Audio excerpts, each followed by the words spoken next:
મિત્રો, કામિકા એકાદશીને પવિત્ર એકાદશી પણ કહેવાય છે. આ દિવસે ભગવાન વિષ્ણુના ઉપેન્દ્ર અવતારની પૂજા કરવામાં આવે છે. એકાદશીનું આ વ્રત કરવાથી પૂર્વ જન્મના અવરોધો દૂર થાય છે. આ પવિત્ર એકાદશી વ્રતનું ફળ હજારો ગાયનું દાન કરવાથી મળેલા પુણ્ય સમાન છે અને તે બંને લોકમાં શ્રેષ્ઠ માનવામાં આવે છે. આ એકાદશી જીવનમાં સુખ અને સમૃદ્ધિ લાવે છે. આ એકાદશી ચાતુર્માસ દરમિયાન આવતી હોવાથી આ એકાદશીનું મહત્વ અતિ ઘણું છે, કારણ કે આ 4 માસ ભગવાન નારાયણને અતિ પ્રિય છે. આ 4 માસમાં આવતી દરેક એકાદશી વ્રતો તહેવારોનું ફળ ઉત્તમ કહેવાયું. એવું કહેવાય છે કે આ દિવસે વ્રત, પૂજા, ઉપવાસ કરવાથી વ્યક્તિને તમામ તીર્થોમાં સ્નાન કરવા જેટલું પુણ્ય પ્રાપ્ત થાય છે. દરેક પાપોમાંથી મુક્તિ મળે છે. ભગવાન શ્રી હરિની કૃપા પ્રાપ્ત થાય છે અને મૃત્યુ પછી વ્યક્તિ મોક્ષને પામે છે. સ્કંદ પુરાણમાં કહ્યું છે કે આ દિવસે વ્રત, પૂજા અને દાનના શુભ પ્રભાવથી મનુષ્યના બધા જ પાપ નષ્ટ થઈ જાય છે. પાપથી ભયભીત મનુષ્યોએ કામિકા એકાદશીનું વ્રત જરૂર કરવું જોઈએ. પાપનો નાશ કરવા માટે એકાદશીનું આ વ્રત સૌથી શ્રેષ્ઠ ઉપાય છે. આ વ્રત કરવાથી અશ્વમેઘ યજ્ઞનું પુણ્ય ફળ પ્રાપ્ત થાય છે. આથી દરેક વ્યક્તિએ એકાદશીનું આ પુણ્યદાયી વ્રત જરૂર કરવું જોઈએ. એકાદશીનું આ વ્રત દશમની તિથિથી જ શરૂ થઈ જાય છે. દશમના દિવસે સાત્વિક ભોજન લઈ એકટાણું કરવાનું હોય છે. એકાદશીના દિવસે પ્રાતઃકાળે વહેલા ઉઠી સ્નાન કરી સ્વચ્છ કપડાં પહેરવા, ઘરના મંદિરમાં ભગવાન વિષ્ણુ અને માતા લક્ષ્મીની મૂર્તિને સ્નાન કરાવવું. જો મૂર્તિ ન હોય તો ભગવાન વિષ્ણુના કોઈ પણ અવતારની ફોટો કે છબી અથવા બાલ ગોપાલની મૂર્તિ કે ફોટાની પૂજા કરવી. શુદ્ધ ઘીનો દીવો કરવો. ત્યારબાદ ભગવાનની મૂર્તિ કે ફોટો તથા શંખ અને ઘંટડીની પૂજા કરવી. અબીલ, ગુલાલ, પીળા પુષ્પ, તુલસીપત્ર, ઋતુના ફળ, પીળી મીઠાઈ અથવા દૂધ, દહીં, માખણ, મિશ્રી વગેરે શક્તિ મુજબ નૈવેદ્ય ધરાવી ધૂપ, દીપ આરતી કરવી. આ રીતે વિધિપૂર્વક પૂજા કરવી. આ દિવસે ભગવાન વિષ્ણુના નામનો પાઠ કરવો, પ્રાર્થના કરવી, ભજન કીર્તન કરવા, વિષ્ણુ સહસ્ત્ર નામનું સ્મરણ કરવું. દ્વાદશીના દિવસે એટલે કે એકાદશીના બીજા દિવસે બ્રાહ્મણોને ભોજન, દાન, દક્ષિણા આપી વ્રતના પાળના કરવા. આ રીતે એકાદશીનું વ્રત પૂર્ણ કરવું. કામિકા એકાદશીના દિવસે ભગવાન વિષ્ણુની પૂજા કરવી એ ખૂબ જ શુભ માનવામાં આવે છે. તેના પ્રભાવથી તમામ અટકેલા અધૂરા કાર્યો પૂર્ણ થાય છે. આ શુભ દિવસે ભગવાન વિષ્ણુની આરાધના કરવાથી તેમના પિતૃઓ મોક્ષની ગતિને પામે છે. આ દિવસે તીર્થ સ્થળો, નદી કે તળાવમાં સ્નાન કરવાથી અશ્વમેઘ યજ્ઞ સમાન ફળ મળે છે.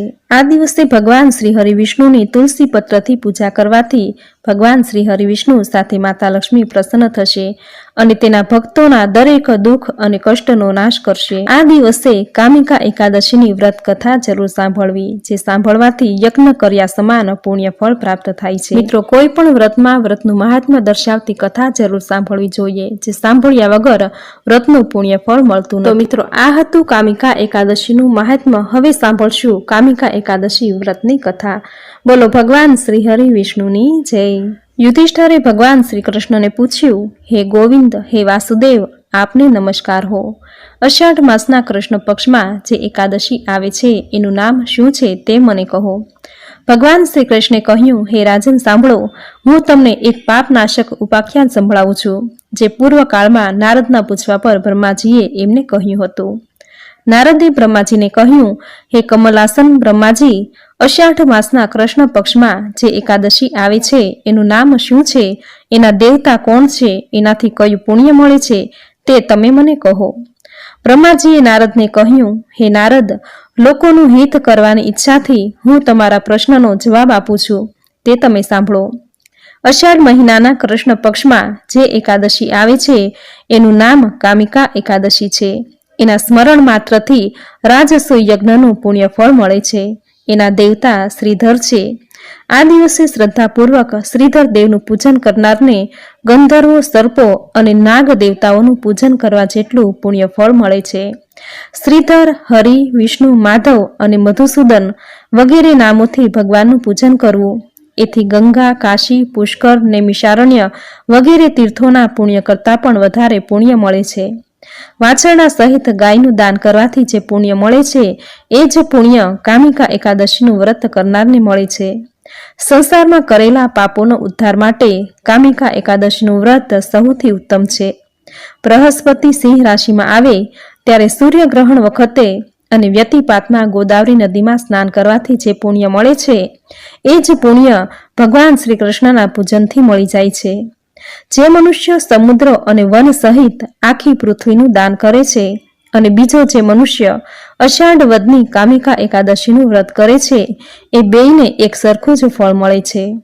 પાપભીરુ મનુષ્યોએ આ કામિકા એકાદશીનું વ્રત કરીને ભગવાન શ્રી હરિનું પૂજન અવશ્ય કરવું જોઈએ. જે લોકો આધ્યાત્મવાદનો અભ્યાસ કરતા હોય તેમજ વેદાંત શાસ્ત્ર પુરાણો વગેરેનો અભ્યાસ કરતા હોય એમને જે ફળ મળે છે એના કરતાં પણ વધારે ફળ આ કામિકા એકાદશીનું વ્રત કરનારને મળે છે. જે મનુષ્ય કામિકા એકાદશીનું વ્રત કરીને ઉપવાસ કરીને જાગરણ કરતી વખતે ભગવાન શ્રી હરિનું ભજન કરે છે તે ભયંકર આકૃતિવાળા યમરાજને દેખતો નથી તેમજ એની દુર્ગતિ પણ થતી નથી. જે મનુષ્ય કામિકા એકાદશીનું વ્રત કરે છે એ મનુષ્યનો નીચ પ્રાણી જાતિમાં જન્મ થતો નથી. તેથી જ ઘણા ઋષિમુનિઓ અને યોગીઓ આ વ્રત કરીને મોક્ષ પદને પામ્યા છે. જે મનુષ્ય કામિકા એકાદશીનું વ્રત કરીને તુલસીના પાન વડે જે ભગવાન શ્રી હરિનું પૂજન કરે છે તે કમળનું પાન જેમ પાણીથી લૂપાતું નથી તેમ તે પાપ વડે લૂપાતું નથી. જે મનુષ્ય 1 તોલો સોનું અને એનાથી 4 ગણું રૂપું દાનમાં આપે છે અને તે દાનથી જે ફળ મેળવે છે એટલું જ ફળ તુલસીના પાનથી ભગવાન શ્રી હરિનું પૂજન કરવાથી મેળવે છે. વળી લાલમણી, મોતી, વૈદુય તેમજ અનેક પ્રકારના રત્નોથી ભગવાન વિષ્ણુનું પૂજન કર્યું હોય તો પણ એ એટલા પ્રસન્ન થતા નથી જેટલા તુલસીના પાન વડે પૂજન કરવાથી ભગવાન વિષ્ણુ પ્રસન્ન થાય છે. વળી તેણે તુલસીના માંજર વડે ભગવાન શ્રી કેશવનું પૂજન કર્યું હોય તેના જીવનભરના પાપો નાશ પામે છે. તુલસીના દર્શન કરવાથી સઘળા પાપોનો સમુદાય નાશ પામે છે. તુલસીને સ્પર્શ કરવાથી શરીર પવિત્ર થાય છે. તુલસીને પ્રણામ કરવાથી રોગોનું નિવારણ થાય છે. તુલસીને પાણી સિંચવાથી એ યમરાજને પણ ત્રાસ પમાડે છે. તુલસીને રોપવાથી ભગવાન શ્રી વિષ્ણુની સમીપ જવાય છે અને ભગવાનના ચરણોમાં ચડાવવાથી મોક્ષરૂપી ફળ પ્રાપ્ત થાય છે. એવી તુલસીને નમસ્કાર હો. જે મનુષ્ય કામિકા એકાદશીને દિવસે ભગવાન વિષ્ણુની સમક્ષ દીવો અર્પણ કરે છે એના પુણ્યની ગણતરી કરવા ખુદ ચિત્રગુપ્ત પણ સમર્થ થઈ શકતો નથી. જે મનુષ્ય કામિકા એકાદશીને દિવસે ભગવાન વિષ્ણુની સમક્ષ દીપ પ્રગટાવે છે એના પિતૃઓ સ્વર્ગમાં જઈને અમૃત પાનથી તૃપ્ત થાય છે. જે મનુષ્ય ઘી અથવા તલના તેલથી ભગવાન વિષ્ણુની સમક્ષ દીવો પ્રગટાવે છે તે મૃત્યુ પછી કરોડો દીપકો વડે પૂજાઈને સ્વર્ગ લોકમાં સ્થાન પામે છે. ભગવાન શ્રી કૃષ્ણે કહ્યું, હે યુધિષ્ઠર, આ જણાવ્યા પ્રમાણે કામિકા એકાદશીનું મહાત્મ્ય મેં તમને કહ્યું છે. કામિકા એકાદશી સર્વે પાપોને દૂર કરવા વાળી છે. જેથી મનુષ્ય આનું વ્રત જરૂરથી કરવું જોઈએ. આ કામિકા એકાદશી બ્રહ્મહત્યા અને બાળ હત્યા જેવા મોટા પાપોનો નાશ કરનારી, ભગવાન વિષ્ણુની સમુખ લઈ જનારી તેમજ મોટું પુણ્ય ફળ આપનારી છે. વળી જે મનુષ્ય કામિકા એકાદશીના મહાત્માને સાંભળે છે તે બધા જ પાપોમાંથી મુક્ત થઈ વિષ્ણુ લોકમાં જાય છે. અષાઢ માસના વદ પક્ષની કામિકા એકાદશી વ્રત કથા સંપૂર્ણ. બોલો ભગવાન શ્રી હરિ વિષ્ણુની જય. તો મિત્રો, આ હતી કામિકા એકાદશી વ્રતની વિધિ, મહાત્મ્ય અને કથા. જે કોઈ મનુષ્ય એકાદશીનું આ વ્રત કે ઉપવાસ કે પૂજન કરે છે તેમની કથા સાંભળે છે તેમને સુખ, શાંતિ, સૌભાગ્ય, યશ, કીર્તિ, આયુષ્ય, આરોગ્ય, લક્ષ્મી, સંતાન પ્રાપ્તિ થાય છે. જે વ્યક્તિ એકાદશીનું આ વ્રત કરવું છે પરંતુ વ્રત કરવા સમર્થ નથી તેમણે એકાદશીની મહાત્મ્ય કથા સાંભળવા માત્રથી જ એકાદશી કર્યાનું પુણ્ય ફળ પ્રાપ્ત થાય છે. મિત્રો, દર મહિને 2 એકાદશી આવે છે. વર્ષમાં 24 એકાદશી, અધિક માસની 2 એકાદશી, એમ કુલ મળીને 26 એકાદશી આવે છે. આ દરેક એકાદશી પુણ્ય આપનારી છે. આ લોકમાં સર્વે ઈચ્છા પૂર્ણ કરી અંતે મોક્ષ આપનારી છે. આથી દરેક એકાદશીનું વ્રત, પૂજન, ઉપવાસ દરેકે જરૂર કરવું જોઈએ. જે વ્યક્તિને ઉપવાસ કરવો છે પરંતુ ઉપવાસ કરી શકવા સમર્થ નથી તેમણે મન અને વાણીથી પવિત્ર રહીને પણ એકાદશી કર્યાનું પુણ્ય ફળ પ્રાપ્ત કરી શકે છે. આ દિવસે જૂઠું બોલવું, કોઈની નિંદા કરવી, કોઈને કટુ વચન કહેવા વગેરે કાર્યો ન કરવા. બની શકે તો ગાયને લીલો ઘાસચારો નાખવો, ઘરની બનાવેલી રોટલી ખવડાવી, કૂતરાને રોટલી નાખવી, પક્ષીને દાણા ચણ, કીડીને કીડિયારું પૂરવું, બ્રાહ્મણોને દાન દક્ષિણા આપવી, જરૂરિયાતમંદને જરૂરી ચીજ વસ્તુ આપવી. આમ કરવાથી શ્રીહરિ પ્રસન્ન થશે. એકાદશી કર્યાનું પુણ્ય અનેક ગણું વધી જશે. ગરીબ ભૂખ્યા બાળકોને ભોજન કરાવવાથી દરિદ્ર નારાયણ રાજી થશે. આમ પૂર્ણ શ્રદ્ધા અને ભક્તિભાવથી એકાદશીનું વ્રત કરવું. ભગવાન વેદવ્યાસે કહ્યું છે કે શાસ્ત્રમાં બતાવેલા 5 અનુષ્ઠાનમાંથી વ્યક્તિ કોઈ પણ એકનું અનુષ્ઠાન કરે તો તેને કીર્તિ, સ્વર્ગ અને મોક્ષની પ્રાપ્તિ થાય છે.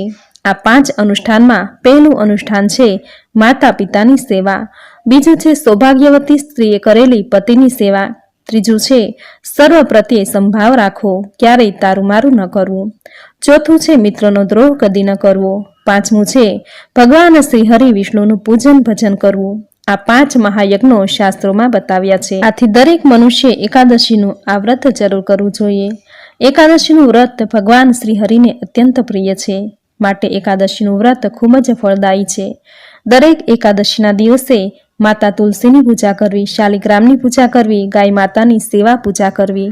આમ કરવાથી ભગવાન શ્રી લક્ષ્મીપતિ અત્યંત રાજી થશે, પ્રસન્ન થઈ સુખ, સમૃદ્ધિ, આરોગ્ય, આયુષ્ય, સંતાન, લક્ષ્મીના આશીર્વાદ આપશે. તો મિત્રો, આજના આ વિડીયોમાં કામિકા એકાદશી વ્રતની વિધિ, તેનું મહાત્મ્ય અને કથા તમે પૂરી શ્રદ્ધાથી સાંભળી. જે સાંભળવી તમને જરૂર ગમી હશે તો વિડીયોને લાઇક કરી કોમેન્ટમાં જય શ્રી હરિવિષ્ણુ, જય માતા લક્ષ્મી જરૂર લખજો.